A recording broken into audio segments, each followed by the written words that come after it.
आपके चेहरे पे और आपके व्यवहार में कभी टेंशन या कोई परेशानी नहीं दिखती। और मैं ये कहूँगा कि 10 साल बाद आज आप शायद थोड़े यंगर लग रहे हैं तब से। तो इसका क्या राज है? बहुत सीरियसली हम लोग भी ऐसा पॉजिटिव एटीट्यूड कैसे रख सकते हैं, जो भी हम काम कर रहे हैं उसमें कम टेंशन कैसे ले सकते हैं, ताकि रिजल्ट भी आए और एज भी हमें ना दिखे और हमें हमेशा हंसते भी रहे। तो हम आपसे ये सीख चाहते हैं। देखिए, पहली बात तो मैं आपको एक जो मैंने गलती की वो आप मत करिए। मैं स्टूडेंट लीडर था और पॉलिटिक्स में पागल हो गया, दिन रात काम करता था। रात को 12 बजे 11 बजे ढाबे पे खाना खाता था, दोपहर को 1 बजे समोसे खा लेता था खाने के समय। ऐसी मेरी लाइफ 50 साल तक चली है। फिर मेरी तबीयत थोड़ी मुझे ठीक नहीं रहती थी और एक दिन मैंने तय किया कि नहीं, first priority to health, second to ईमानदारी से अपना परिवार की wealth, and third priority to politics. अब मैं कोविड में था, काफ़ी संकट का समय था, तो मुझे एक महिला ने, जो लेडी ऑक्यूपेशनल थेरेपिस्ट डॉक्टर थी, उसने मुझे कुछ प्राणायाम सिखाया और मुझे बहुत फ़ायदा हुआ। फिर मैंने उसको मेरे चैनल पे डाल दिया। तो अब मुझे बहुत है एडवांटेज है, मैं कोई मीडिया सेवी नहीं हूँ, विद्वान भी नहीं हूँ, पर मुझे 3 लाख रुपए महीने के यूट्यूब से मिलते हैं और अमेरिका में, ऑस्ट्रेलिया में। अच्छा, मैं कोई अब ये मेरे को कागज़ लिख के दिए उसने, तो मैंने कागज़ ही छोड़ दिया, भूल गया, तो मैं ऐसे ही भाषण दिया। तो मैं वैसे ज़्यादा ऑर्गेनाइज नहीं हूँ, तो मैं अपने को जो लगता है वो बोलता हूँ, तो मैंने अपना बोल दिया। तो वैसे ही मैंने ये हेल्थ के लिए रोज़ शुरू किया। सिंपल है वो। और आप नहीं, मुझे अमिताभ बच्चन जी ने कहा कि नितिन जी क्या कर रहे हो? बोले तुम आप 10 साल यंग लग रहे हो। तो मैंने उनको भी सिखाया हूँ। तो आप एक काम करो कि मैं रोज़ प्राणायाम करता हूँ, और कुछ भी हुआ, आज मैं सुबह हिमाचल प्रदेश गया था। यहाँ से मैं 10:30 बजे पठानकोट प्लेन से गया, वहाँ से हेलीकॉप्टर से गया, सभाएं की, वापस पठानकोट आया, पठानकोट से वापस हेलीकॉप्टर से घर आया। घर आकर मैंने गवर्नमेंट की महत्वपूर्ण मीटिंग ली। फिर एक पियानो का कार्यक्रम था, वहाँ गया। फिर वहाँ से मनमोहन सिंह जी को मुझे आज अवार्ड देना था, तो बाजू वाले ताज पैलेस में आया। फिर अब आपके पास आया हूँ। फिर भी चेहरा मेरा फ्रेश है, इसका कारण मैं रोज़ प्राणायाम करता हूँ। और वो सिंपल है, 5 मोमबत्ती लगा के बुझाना 10 बार, फुगा फुगाना, वो बॉल उड़ाना, ये जो उड़नी होती है अपनी महिलाओं की, उसको लेकर मैं 5 बार, मैं यूट्यूब पर है और अभी वर्ल्ड में गई है। तो आपको मैं पहले को first priority to your health. देखिए, ये बात सच है कि no philosophy can be taught to empty stomach. पैसा जीवन का साधन है, साध्य नहीं है। अगर आपका स्वास्थ्य अच्छा नहीं रहेगा तो मर्सिडीज गाड़ी का और आपकी वेल्थ का उपयोग क्या है? तो फर्स्ट ऑफ ऑल आप आपकी हेल्थ को पहली प्रायोरिटी दो। दूसरी बात, ईमानदारी से वेल्थ कमाओ, शॉर्टकट मत मारो। आज का जमाना नहीं है, पहले भुगत रहे लोग बहुत शॉर्टकट कट यू शॉर्ट। तो ईमानदारी के मार्ग से बिजनेस करो। और तीसरी जो बात इम्पोर्टेंट है कि इसके साथ सबसे अच्छी बात बताता हूँ जो मेरे लिए है। एक बार मैं हवाई जहाज़ में जा रहा था, तो देश के बहुत बड़े उद्योगपति मेरे साथ थे। तो दिल्ली से मुंबई जा रहा था, तो अचानक हमने नाश्ता वगैरह किया, स्पेशल फ्लाइट थी। तो होने के बाद मैं आराम करूँ? बोले हाँ। मैं वैसे बैठा और सो गया। तो उन्होंने पूछा, आपने आज का अखबार नहीं पढ़ा? मतलब पढ़ा। बोले इतनी न्यूज़ें मैं नहीं चिंता करता हूँ, मैं ना अखबार पढ़ता हूँ ना टीवी देखता हूँ, और मैं अपना समय चिंता में नहीं। मैं ये समझता हूँ कि भगवान ने मेरी हैसियत और औकात से जितना दिया वो मेरी औकात से ज़्यादा दिया, तो मैं समाधानी हूँ। जीवन में लोग अस्वस्थ होते हैं। एक गाड़ी मर्सिडीज की आई तो भी खुश नहीं होते हैं। जिसके पास स्कूटर है उसको कार लेनी है, जिसके पास कार है उसको मर्सिडीज लेनी है, मर्सिडीज है उसको हेलीकॉप्टर खरीदना है, हेलीकॉप्टर खरीदना है उसको हवाई जहाज़ खरीदना है। तो एक अच्छा उदाहरण था। एक आदमी झूले पर झूल रहा था, तो उसको एक ने कहा, अरे यार क्यों ऐसे हो झूल रहे, बैठे हो ऐसे, जाओ कुछ काम करो। बोले काम करने से क्या होगा? अरे कुछ पैसा कमाओ, उद्योग लगाओ, व्यापार करो, पैसा कमाओ। फिर बोले क्या होगा? बोले गाड़ी खरीदी करो, बंगला खरीदी करो, आराम से रहो। बोले वही तो कर रहा हूँ। तो पहली बात, जीवन में जो मिला उससे खुश रहो। लो एम इज क्राइम, पर ऐसा कुछ नहीं, जो मिलता है वो अच्छा है, समाधानी रहो, अस्वस्थता मत रखो। लोग संतुष्ट नहीं होते। जीवन में समाधान सबसे बड़ी चीज है, अच्छी हेल्थ और समाधान, ये दो चीजें आएगी आपकी लाइफ एकदम अच्छी हो जाती है। और नहीं तो टर्न ओवर बढ़ाओ, टर्न ओवर बढ़ाओ, टर्न ओवर बढ़ाओ, फिर इनकम टैक्स, फिर और जीएसटी उसका अब आने वाला है। तो अब मुझे लगता है कि अपना ट्रांसपेरेंट सीधा काम करो, आनंद से रहो। मैं रोज शाम को, मैं कभी कभी वो गीत अच्छा नहीं है, पर वो गीत मैंने बहुत मुझे पसंद आया था। दुनिया ने हमको दिया क्या, दुनिया से हमने लिया क्या, हम उसकी परवाह करे को, सबने हमारा किया क्या। चाहे जिएंगे मरेंगे हम ना किसी से डरेंगे, हमको ना रोके जमाना, जो चाहे वो हम करेंगे। तो ये that is to be the good philosophy.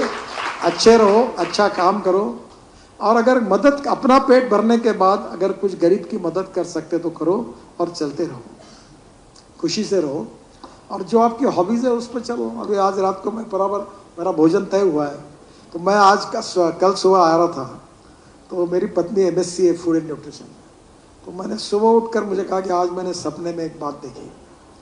तो उसको मालूम है मेरा, बोला क्या देखा, मैंने बोला ये जो है ना, गेहूं की रोटी खाने से शुगर बढ़ती है, मैं चेक करता हूँ। तो मैंने कहा ये मक्के की रोटी में मुझे कैप्सिकम ओनियन डालकर उसकी सब्जी बनाकर वो रोल बना के दो, और वो मुझे खाना है। तो मैं परसों नागपुर जाके पहले बार 2 रोल खाए, मुझे बहुत पसंद है। फिर आज सुबह मुझे जब आया तो पंडित आया, क्या करना है, मैंने बोला भाभी को फोन करो, वो रोल कैसे बनाते पूछा और आज बनाओ। तो आज सुबह मैं वही खा के गया था।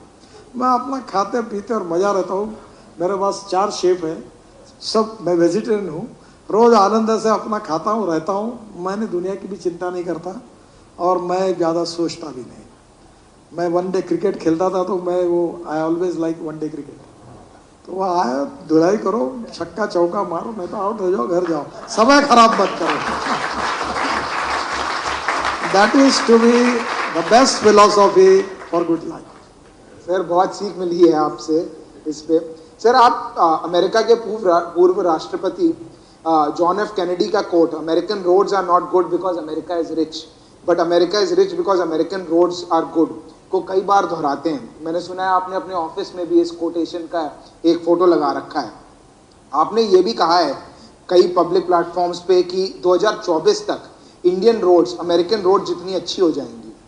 कई बार जब बड़े नेता इतना विशाल लक्ष्य अपने सामने रखते हैं, तो एक लंबा समय अपने सामने रखते हैं जिसमें या तो वो काम को पूरा कर सकें या लोग वो उनका प्रॉमिस भूल जाएं। आपने अपने सामने सिर्फ 2 साल का एक समय रखा है, तो ये कैसे होगा सर? और रोड नेटवर्क इतना अच्छा होने का से इंडियन इकोनॉमी पे क्या प्रभाव पड़ेगा? देखिए, American president John F Kennedy ने जो कहा था वो बिल्कुल सही बात है। American roads are not good because America is rich, but America is rich because American roads are good. अब ये उदाहरण, मैं ये 4 धाम का रोड बना रहा हूँ 12,000 करोड़ का। इससे 6 महीना केवल आप बद्रीनाथ, केदारनाथ, गंगोत्री, यमुनोत्री जा रहे थे, अब 12 महीने जा सकोगे। तो 12 महीने अगर रोड खुला होगा तो वर्ल्ड से लोग आएंगे, टूरिस्ट आएंगे, रेस्टोरेंट बढ़ेंगे, होटल बढ़ेंगे, टैक्सी बढ़ेगी, गाड़ियाँ बढ़ेगी, हवाई जहाज बढ़ेगा, तो एम्प्लॉयमेंट क्रिएट होगी। तो पहली बात तो ऐसी कि रोड से प्रॉस्पेरिटी आती है, इंडस्ट्री डेवलप होगी, इंडस्ट्रियल क्लस्टर डेवलप होंगे, स्मार्ट सिटी डेवलप होगी। अभी मैं पिथौरागढ़ से मानस सरोवर का रोड बना रहा हूँ, 90% काम पूरा हो गया। अब वो रोड से लोग मानस सरोवर जाने लोग अभी नेपाल जाते हैं, इधर जाते हैं, अब वो इंडिया से जाएंगे, तो फिर से एम्प्लॉयमेंट पोटेंशियल रोड सब बढ़ेगा। रोड साइड एम्यूनिटीज़ है, मैं 670 रोड साइड एम्यूनिटीज़ बना रहा हूँ। और अभी बिहार और यूपी में बहुत कठिन काम है, तो मैं वहाँ प्रॉमिस करके आया हूँ कि 2024 को समाप्त होने के पहले यूपी और बिहार का रोड नेटवर्क, नेशनल हाईवे के रोड नेटवर्क अमेरिका के बराबर होगा। और मैं आपको बिल्कुल बताता हूँ, we are the second largest in the world as far as the road network is concern. हमने 6 वर्ल्ड रिकॉर्ड किए हमारे लोगों ने, मैंने नहीं किए, मैं तो मंत्री हूँ, सबके सहयोग से हुए। और अभी हमारे रोड कंस्ट्रक्शन जो आपने आंकड़ा बताया वो ठीक नहीं है। हम 40 किलोमीटर पर डे बना रहे हैं और 60 किलोमीटर का टारगेट है। प्रॉब्लम्स है इन भैया, इस देश में कोई काम करो कहने के लिए नहीं आता, काम बंद करो, काम स्टे करो, रोको, इसके लिए लोग आते हैं। पर अड़चने होती है, फिर भी प्रॉब्लम सॉल्व होते हैं। और अभी जो मैं इतने ग्रीन हाईवे बना रहा हूँ, अभी आपको दिसंबर के पहले मैं जयपुर का रोड शुरुआत कर देंगे, 2 घंटे में जयपुर जाएंगे आप। तो ये जितने मैंने कहा, और आपको अभी तक तो ये है कि हिंदुस्तान का कोई भी पत्रकार मैंने डिक्लेयर किए हुए बातों के लिए मुझे अभी तक उल्टा सवाल पूछने वाला नहीं आया। अब ये मेरा टारगेट है, उद्दिष्ट है। अब मैं पूरा कर सकूं कि नहीं कर सकूं तो मेरा कोशिश है। अब आई डोंट नो, वो 24 के बाद आप उसका काउंट करना। अभी कल मैं मध्य प्रदेश गया था, तो वो मंडला में एक रोड बहुत ख़राब है, बहुत ख़राब है। तो मैंने कल उनको बोला कि मैं क्षमा मांगता हूँ आपकी कि आपको बहुत दिनों से तकलीफ हो रही है, और तुरंत उन्होंने उसको सस्पेंड किया और मैंने कहा नया टेंडर निकालो और पूरा इसको सुधारो। तो ऐसा भी नहीं, प्रॉब्लम्स है।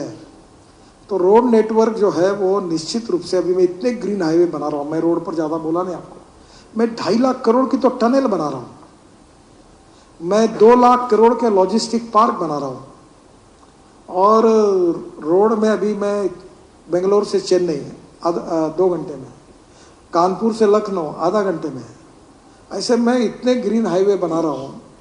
अब उसमें मैं आपका समय खराब नहीं करता।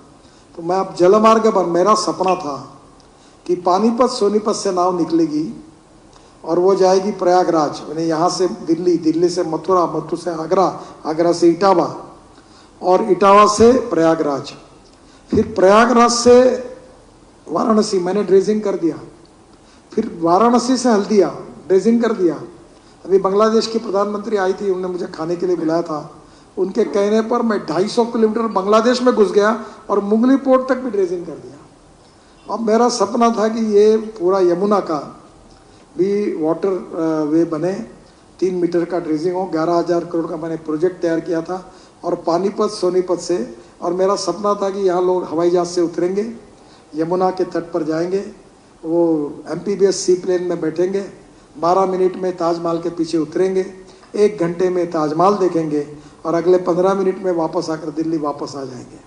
तो ये हो सकता है, पर वो अभी मेरे पास वो डिपार्टमेंट नहीं है। पर बहुत सी ऐसी बातें हैं। मैंने एमपीबीएस सी प्लेन 27 जगह पर हमने रोड कम एयर स्ट्रिप बनाई है कि जहाँ हवाई जहाज भी उतर सकता है। हम उतरे थे राजस्थान में। तो बहुत सी बातें ऐसी है कि हम लोग कर रहे हैं, और मुझे विश्वास है कि 24 तक अमेरिका के बराबर होगा, और रोड से इंडस्ट्री आएगी,